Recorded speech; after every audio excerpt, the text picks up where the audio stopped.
Nilqgħukom il-programm ieħor ta' Malti Kulturali bit-tema ta' Flora and Fauna.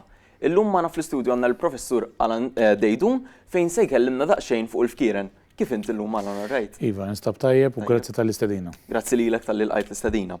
X'ħajrek sabiex tidħol f'dan is-settur? Le, minn dejjem kont inħobb il-baħar, u ovvjament Malta billi gżira u m'hemm l-ebda post li hu l-bot mill-baħar, ovvjament għandna aċċess tajjeb għall-baħar, imma naħseb l-iktar moment defining moment li jisu konvinċini nidħol f'da settur kien meta għamilt il-kors ta' diving. Jiġifieri kont l-università u jiena u sħabi, ġifieri konna grupp sabiħ, ġifieri ta' xi 4-5 teħbieb, iddeċidejna kollha kemm aħna nagħmlu l-kors ta' diving, tal-scuba diving.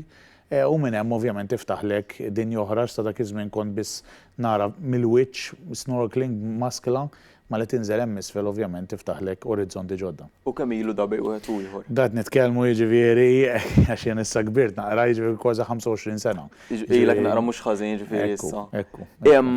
Id-differenza bejn il-fkieren tal-art u l-fkieren tal-baħar, x'inhi id-differenza? Ovvjament kollha rettili, jiġifieri kollha fkieren qed nitkellmu, ovvjament għandek l-ispeċi tal-baħar kapaċi ovvjament iżommu nnifs għal ċertu ħin, żmien. Jiġifieri tnejn li huma pulmuni għandhom, jiġifieri il-fkieren tal-baħar m'għandhomx il-gills bħal m'għandhom il-ħut, jiġi xorta rridu jitilgħu fil-wiċċ bħal huma aħna, bħal huma l-mammiferi u mammiferi oħrajn tal-baħar bħal baleni pereżempju, imma jistgħu jżommu nnifs tagħhom għal iktar ħin għax huma jistgħu jdumu bejn 20 u 30 minuta infatti jekk ma jkunux attivi ħafna qabel jerġgħu jitilgħu fil-wiċċ biex jieħdu nnifs. Imma dik hija d-differenza prinċipali. Mbagħad għandek differenza oħra li ovvjament jew similitudni jekk trid, similarità li tnejn li huma jridu jqiegħdu l-bajt fuq l-art. U dik tagħmel il-fkieren tal-baħar vulnerabbli.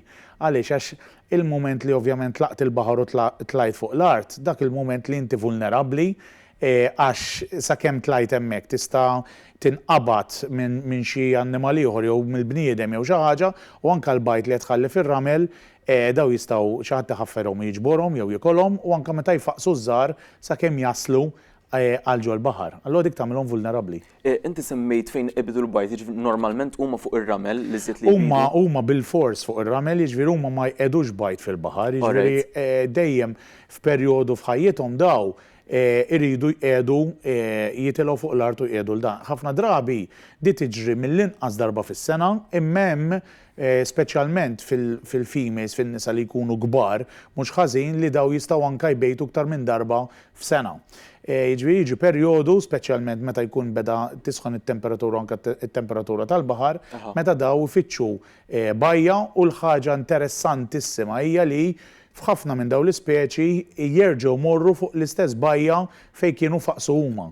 Allura darba ta' qabel. Eżattament, pereżempju hemm bajja partikolari, beach partikolari l-Costa Rica, li huwa magħruf li tista' tgħid hemm l-ikbar numru ta' fkieren ta' din l-ispeċi tajjeb li hija l-Olive Ridley species li daw jkun hemm eluf minnhom u daw jerġgħu morru hemmhekk kull sena u anke l-Mexico and so on fejn jiġifieri għandhom sistemi su tip ta' boxla li timxi hija bbażata ħafna fuq il-magnetic system, il-magnetic pole system tad-dinja fuq il-boxla li tina d-dinja tajjeb isa kalamita u jimxu biha u kapaċi jorjentaw ruhom jsibu ruhom eżattament fuq dak il-punt. Fejn kienu.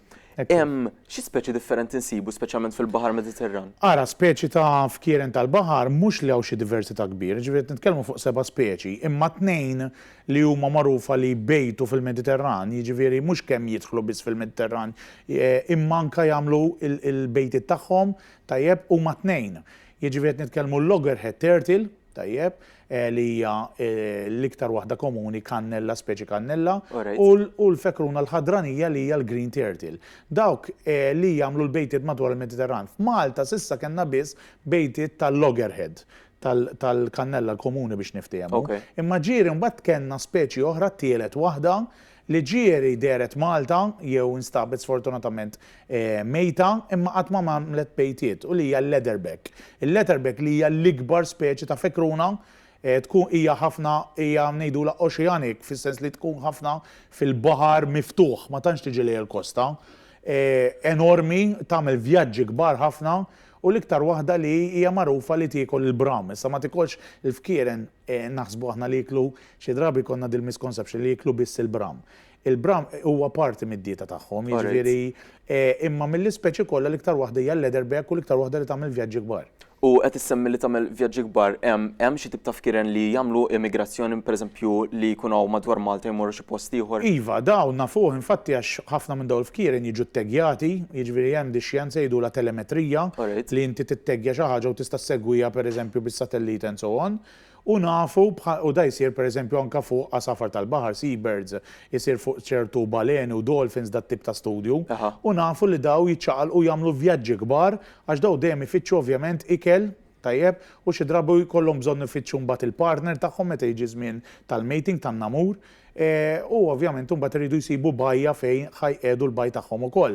Allura bil-fors tivvjaġġa ħafna, speċjalment li llum ħafna mill-bajjiet fil-Mediterran għandek ħafna disturbance, dik ngħidula disturbance, xkiel, għandek ħafna dajjes, ħafna dwal, ħafna storbju. Allora xi drabi jkollhom jivvaġġjaw ħafna biex ifittxu l-aħjar bajja fejn jqedu l-baj tagħhom. Kull tip ta' speċi ġifieri. Iva, kull tip ta' speċi ġifieri dawn mhux fkieren li jibqgħu f'żona tal-Mediterran jivvjaġġaw forsi inqas minn speċi li jinstabu fl-Atlantic Ocean, fil-Pacific Ocean, li jagħmlu vjaġġi ta' natura itwal. Immeħel ħafna mill-fkieren li hemm fil-Mediterran huma always on the go u dejjem qed jaqsmu minn pajjiż għal ieħor. L-iktar post tista' tgħid li għandu bajjiet fejn hemm l-ikbar numru li jbejtu fkieren fil-Mediterran qed nitkellmu fuq x'ismu il-Libja, il-Greċja u t-Turkija. Għax daw l-iktar li għandhom tul ta' kosta li mhi żviluppata. Alright. Ħanieħdu waqfa xejn qasira ħan naraw dan il-feature li għamlu l-istudenti tagħna stess, ibqgħu magħna.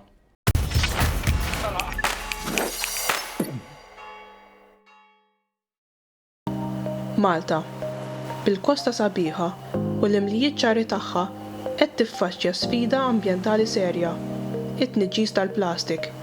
Kull sena ammont kbir ta' skart tal-plastik jispiċċaw fil-baħar, jħeddu l-ħajja marittima u jagħmlu ħsara lill-ekosistema tagħna.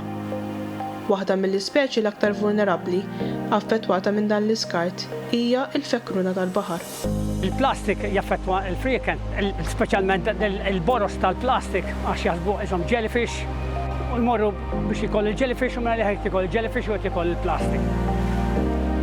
Taraw in-nies kif jagħmlu hawn ftit minn nies di forsi mhux hu ġabara miskin u poġġi hawnhekk biex ma ttirx fil-baħar, imma minflok hekk seta' jiġbora di u jitfaħħa fil-bin kif ħanamlu aħna. Kek, Renu, tibtajiex, dawn il-ċans, ġib il-sikkina. Il-fkieren tal-baħar kultant jiġu salvati wara li jsofru ġrieħi minħabba tniġġis tal-plastik. Iżda l-mistoqsija tibqa' kif nistgħu nipprevenu dan milli jseħħ? Dan nistgħu noqogħdu attenti dawn speċjalment meta mmorru on the beach. Jkollkom affarijiet tal-plastik ġeżwin ġol plastik. L-importanti li l-beach nħalluh pulit li ma ħallux warajna. Da kollu jispiċċa l-baħar. Kull wieħed minna għandu rol x'jaqdi biex nipproteġu l-baħar. Nistgħu nagħmlu hekk billi innaqsu l-użu tal-plastik li jintuża darba biss billi tuża basktijiet, fliexken u kontenituri ta' riċiklar. Ipparteċipa jew organizza tindif tal-bajjiet biex tneħħi l-iskart tal-plastik. Ħarem l-iskart tiegħek b'mod responsabbli biex tevita li jispiċċa fil-baħar. B'dawk li nażlu b'attenzjoni nipproteġu mhux biss il-fkieren imma l-ekosistema kollha. Ejja naħdmu għal-futur fejn il-baħar tagħna jkun liberu mill-plastik u mimli ħajja. Flimkien nistgħu nagħmlu differenza.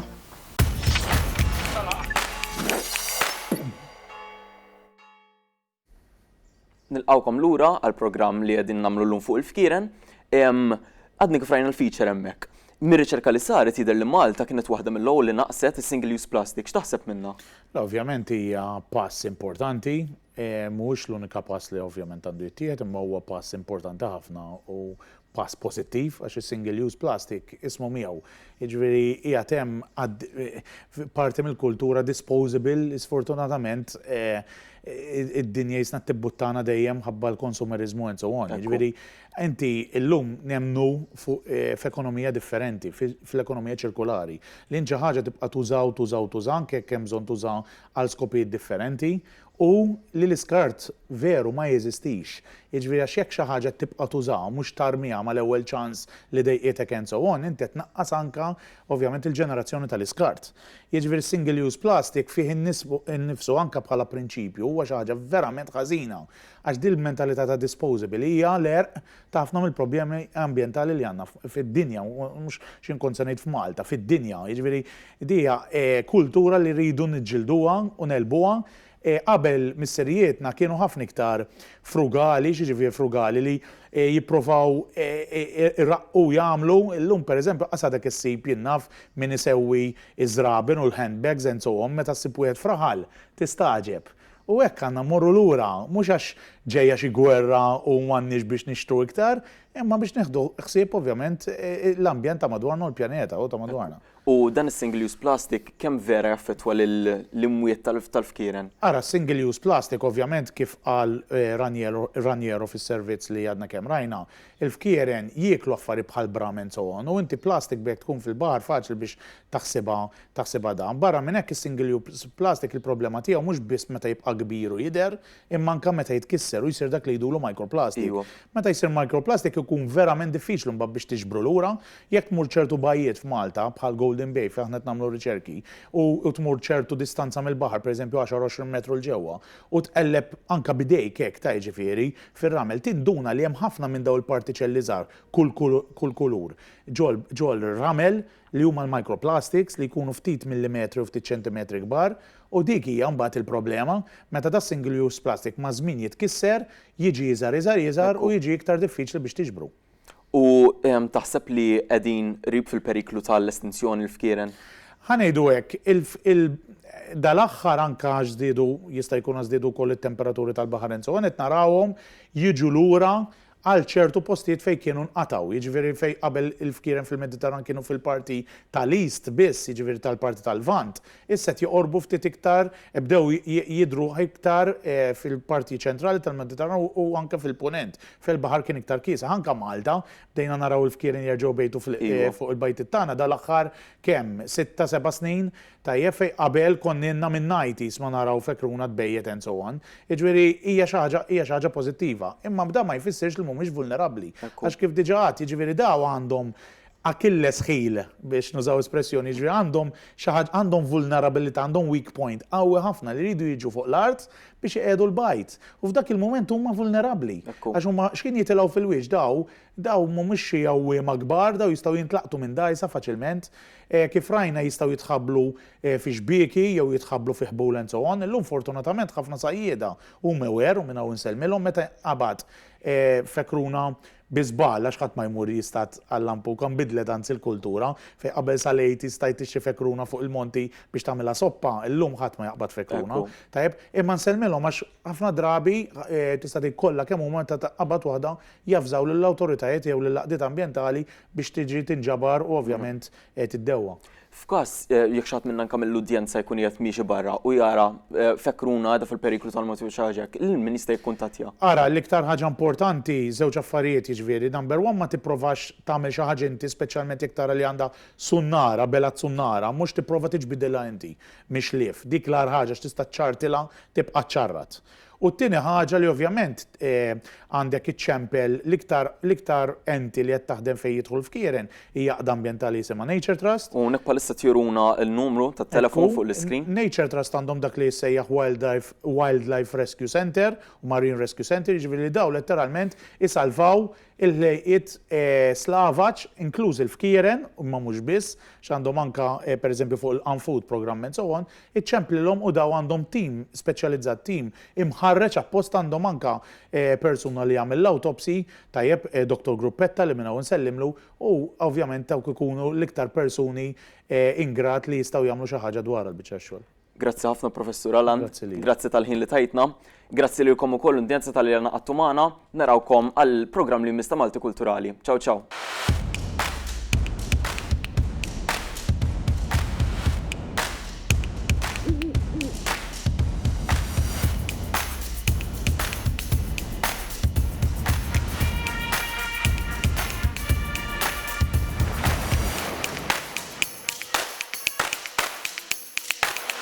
Thank you.